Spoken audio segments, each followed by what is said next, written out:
fazer aqui uma observação. Vocês vejam que como esse número 13 nos persegue, né?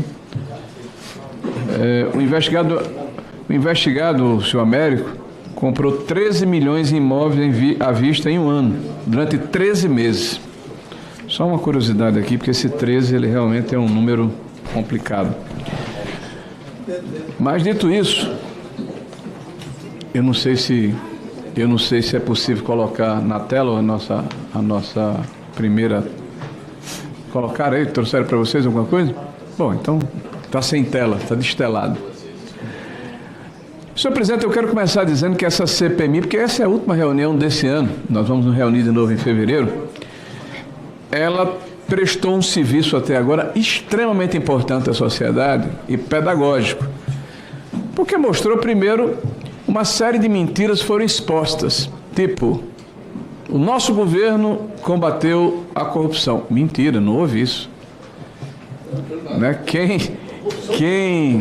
Eu quero mais um minuto, senhor presidente. Fui interrompido agora. E meu raciocínio, infelizmente, foi obliterado aqui pela intervenção do colega. É possível mais um minuto, senhor presidente? Mais um minuto, senhor presidente. Obrigado. Bom, é porque tem que rearranjar aqui o nosso discurso aqui. Então, não é verdade. O que cessou a questão dos descontos associativos foi a ação da Polícia Federal em função de uma determinação judicial em abril de 2025. Então, durante 2 anos e meio, este governo observou as coisas acontecerem.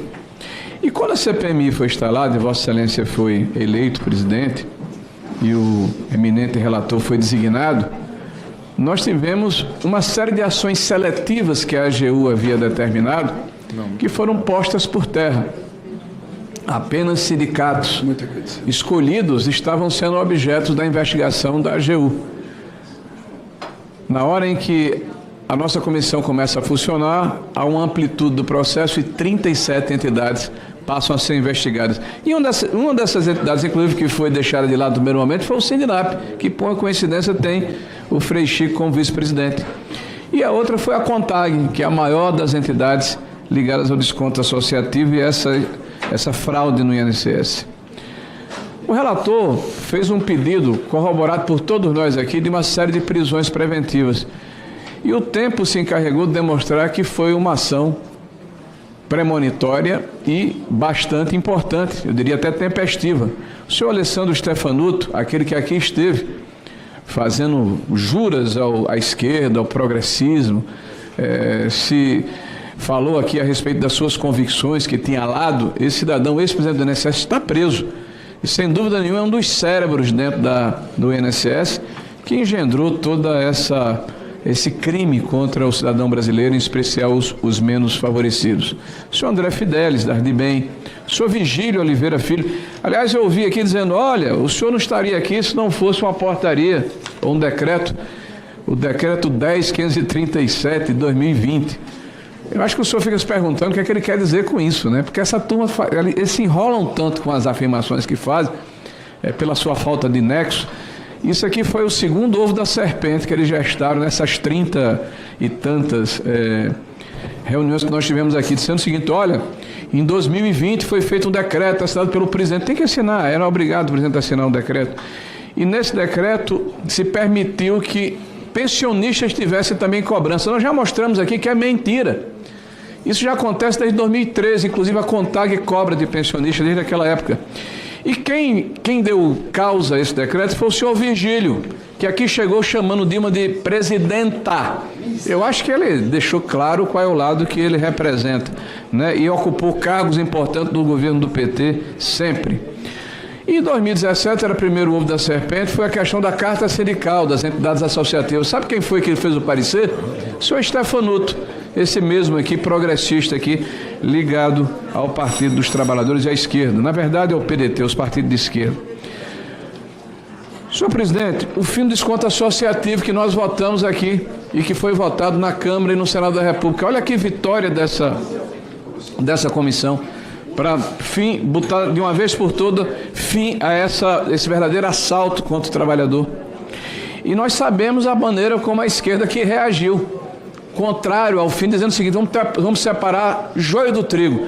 Meus amigos, não tem trigo, só tem joio, entidades picaretas especializadas em roubar os aposentados. Né? A questão das blindagens, olha, isso é importante falar, porque nós estamos aqui diante de uma situação em que mais de 60 ou pouco mais de 60 pedidos de quebra e de oitiva de pessoas foram votados contrários aqui pelo governo. E o PT impediu que essas pessoas aqui viessem. A blindagem aqui clara para evitar que pessoas ligadas ao governo pudessem ser visceradas. Inclusive o senhor Edson Claro, que o PT votou contra a sua vinda aqui, agora chama ele de bandido, mas foi o cidadão que deu a condição de sabermos aqui pela imprensa, né, que o filho do Lula recebeu mesada do Careca. Não sei o que estou dizendo, não. É esse Edson Claro, o bandido aqui. Nós também não podemos trazer para cá o senhor Ricardo Bimbo, a empresa que recebeu quase 11 milhões dessas entidades associativas ligadas, né, ao roubo, à fraude. Né? E o cara tinha sido simplesmente prestador de serviço na área de comunicação ao PT. Ex-publicitária do PT atuou com Careca do INSS negócio de cannabis. Também não podemos trazer essa senhora para cá. Careca do INSS tentou lobby de saúde ao lado da herdeira do banqueiro. Não podemos trazer essa senhora, que é a Renata, né? Lundenberg, como é? Roberta. Também não podemos trazer, porque foi blindado. A gente falou aqui sobre a necessidade de trazer o senhor Messias. Tentamos aqui. Olha aqui, quem está falando não sou eu.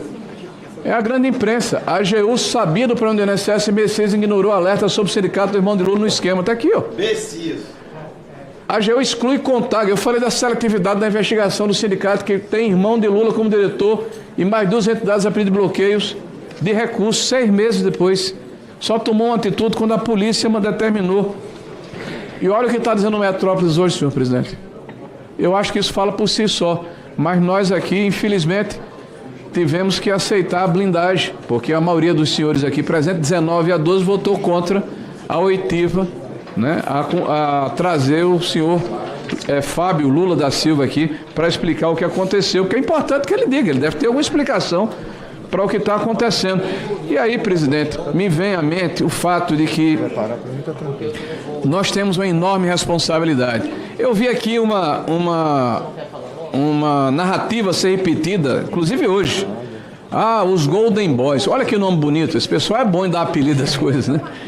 Esse pessoal foi todo mundo oriundo do governo do presidente Bolsonaro. 4 entidades. Apenas uma teve o ACT no governo do Bolsonaro. Uma. De 700 milhões de reais, 1 milhão de reais em dezembro, na transição, quando o Lula já estava eleito. 699 milhões de reais no governo do Lula. Mas a turma não se cansa. Eles repetem até a exaustão a mesma narrativa.